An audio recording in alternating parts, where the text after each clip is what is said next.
You're listening to Addressing Gettysburg.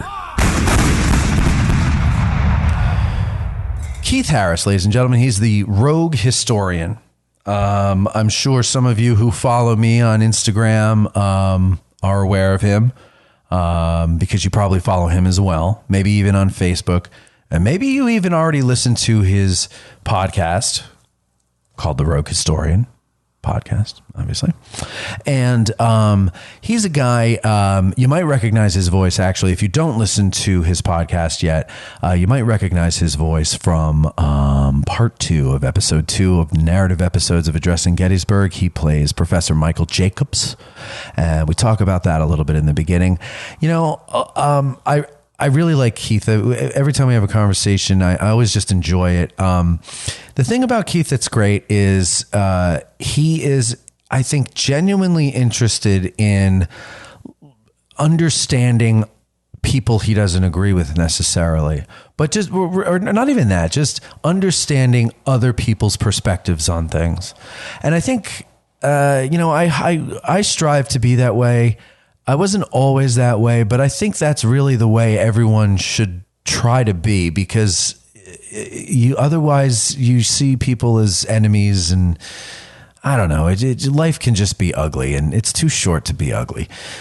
Anyway, Keith and I, he had me on his show last year, 2019, before I released any episodes of Addressing Gettysburg.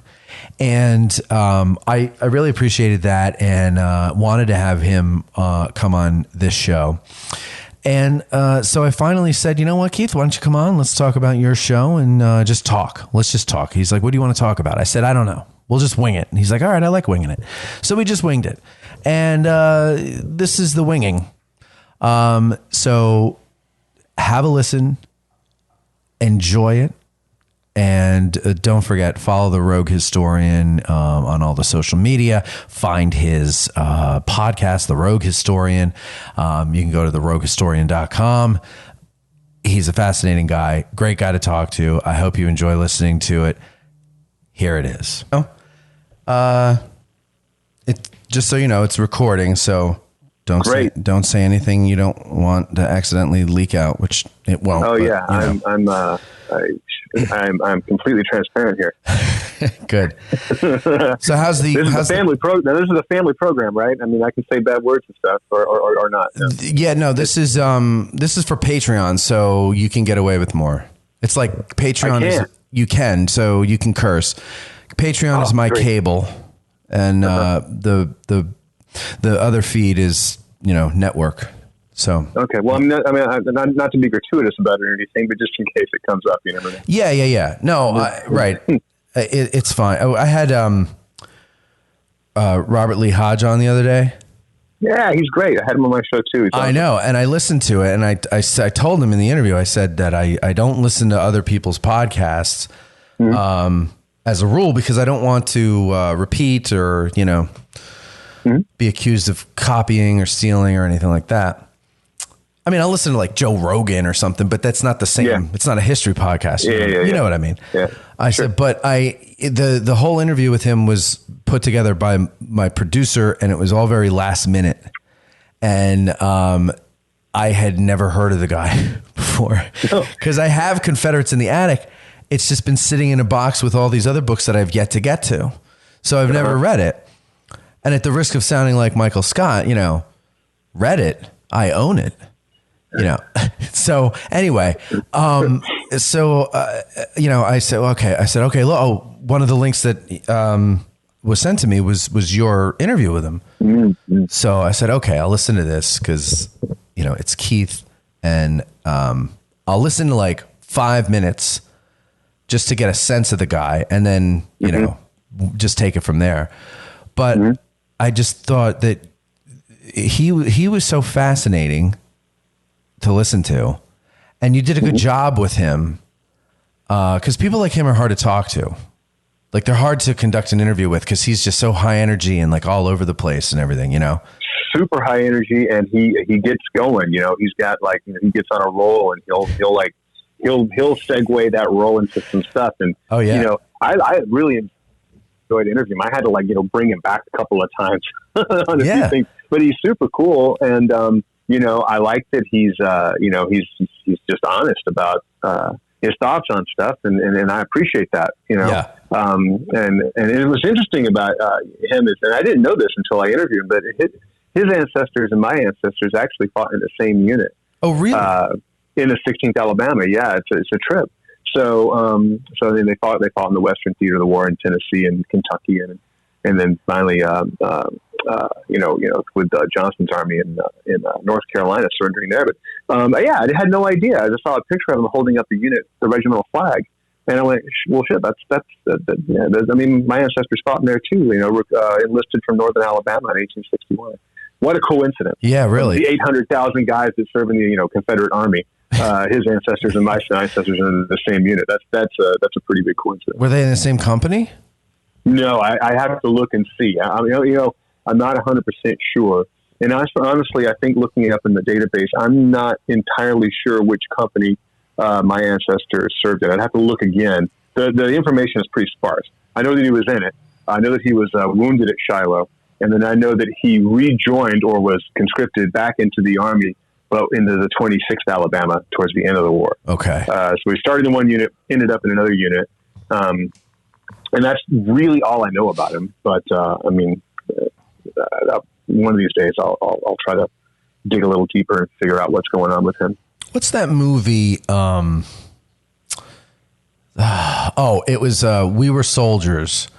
And the photographer guy, Joe Galloway, he tells the story of how his great-grandpappy and just both his great-grandpappies or something met. I guess in the Civil War, they both lost a leg, but they lost the opposite leg of each other. And so they would both buy a pair of shoes since they didn't need the full set. And then, of course, their kids got married, and that's how he came about and everything like that.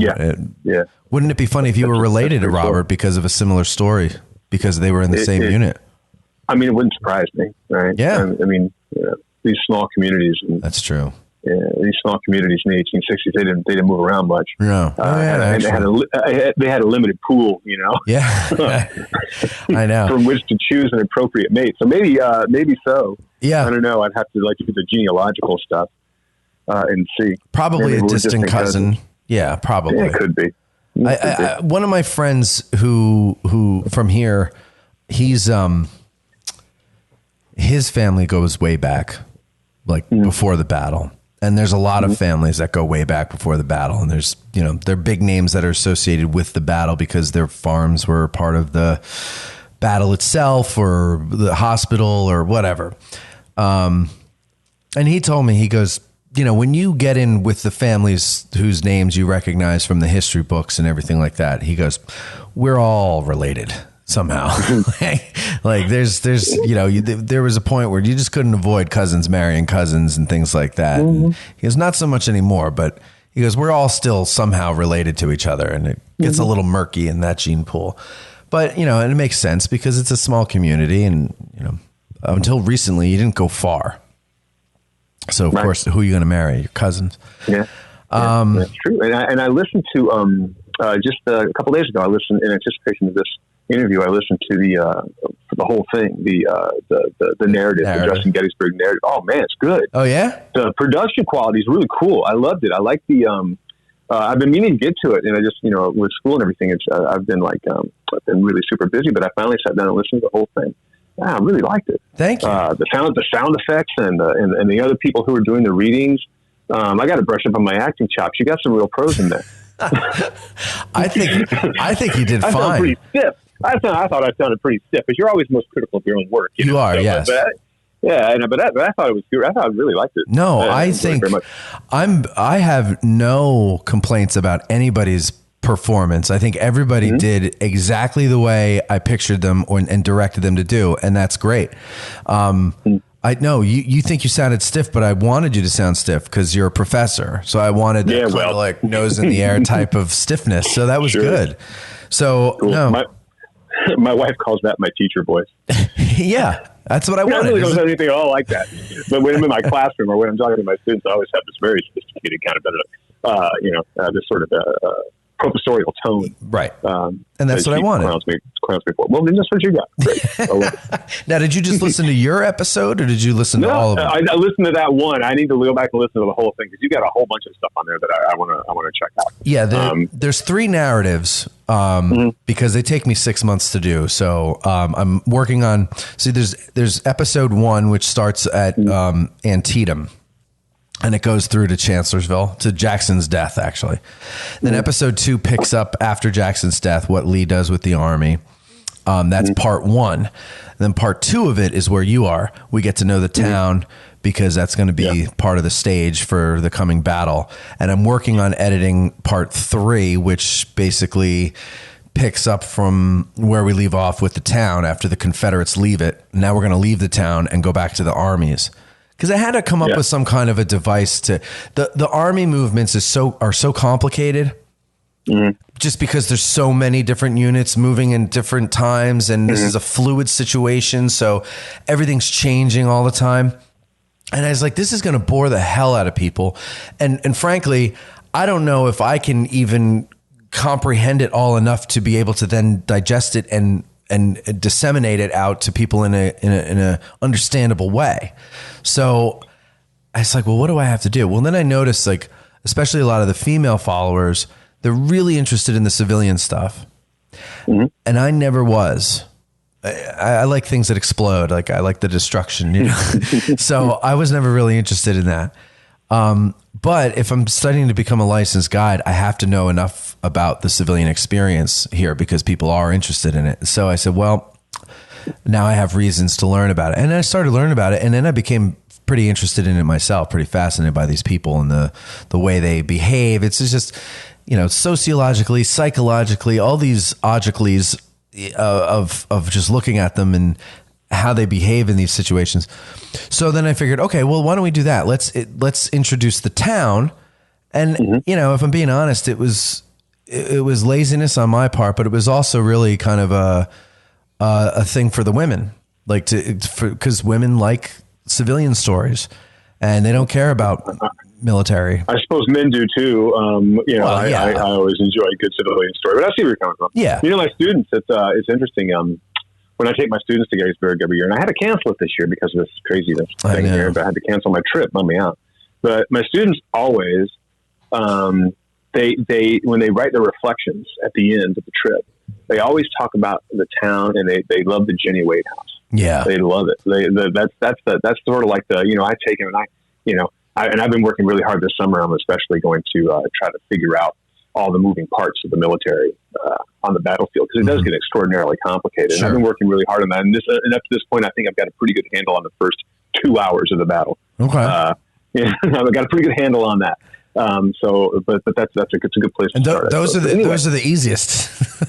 I know. Yeah. You know, there's just a couple of brigades kind of rolling down the road. You know, yep. and okay, so those are the easiest, right? And I know things get much more complicated. I'm nervous about trying to figure out the wheat field and all that kind of stuff. But still, I can kind of work my way through it. But even on the battlefield, the kids are interested, but they get way more interested when I get to the civilian stories.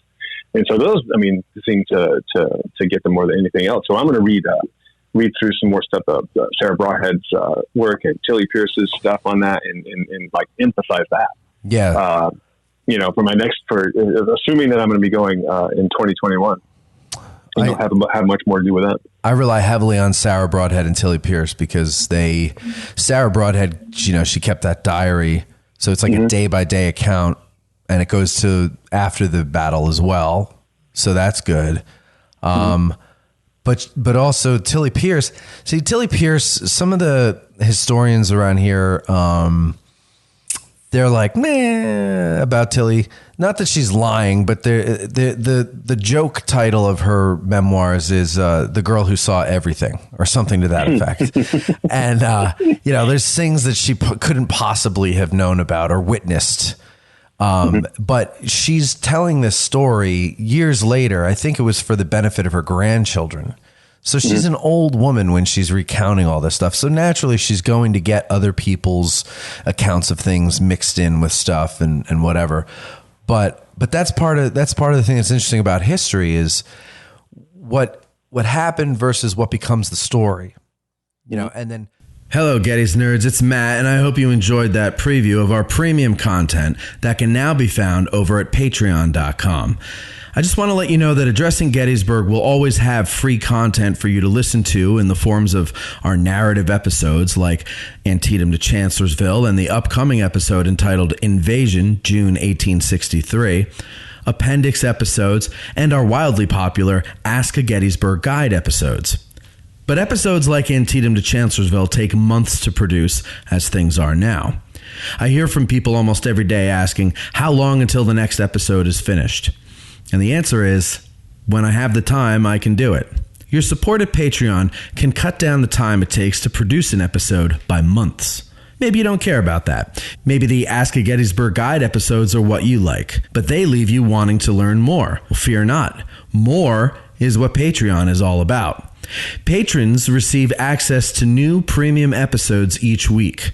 These episodes are straight interviews or discussions with licensed battlefield guides, rangers, local historians, academics, authors, public historians, people from the Gettysburg community who do impressive things, and frankly, just about anyone who can talk on a subject related to Gettysburg. I want to make sure that the interest you already have in Gettysburg is enriched with our premium content. Your support means the world to me, because that means it will be easier to produce content that will bring Gettysburg to more people and, hopefully, more people to Gettysburg.